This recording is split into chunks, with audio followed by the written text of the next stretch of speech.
नमस्कार, भांगरभूंय digital team तुमकां दिता आयच्यो मुखेल खबरो। ऑक्टोबरात गोंय पोलिसांनी राज्यात 92 टावसांचेर कारवाय केल्या। सगळ्यात चड कलंगूट पोलीस स्टेशनात 84 टावसांचेर गुन्यांव नोंद जाला। पणजे 4, हंजुणे आनी मोपा विमानतळ पोलीस स्टेशनात दरेकी 2 टावसांचेर गुन्यांव नोंद केला। उत्तर गोंय अधीक्षक अक्षत कौशल हांची माहिती।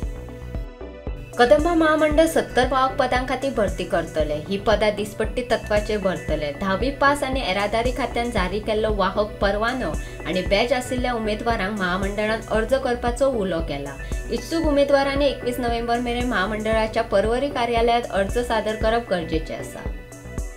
गुन्यांव फाटल्यान एक्सकॉट वेबसायट तयार करून ऑनलायन वेश्या व्यवसाय चलोवपी रॅकेट उक्ताडार हाडले। दुबावी सय्यद सुलतान उस्मान आनी मोहम्मद सलामतुल्ला मोहेबुल्ला हांकां आंध्र प्रदेशांतल्यान अटक केल्या।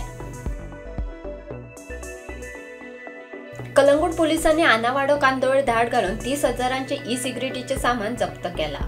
ह्या प्रकरणात दुबावीत मोहम्मद सिपास हाका अटक केल्या। पेटके धारबांदोडेच्या राष्ट्रीय महामार्गाचे पाटकाक वाटयतना रिक्षा, जीप आनी गाडये मदीं अपघात। ह्या वेळार पाटकुल्याक जाग्यारूच मरण आयले।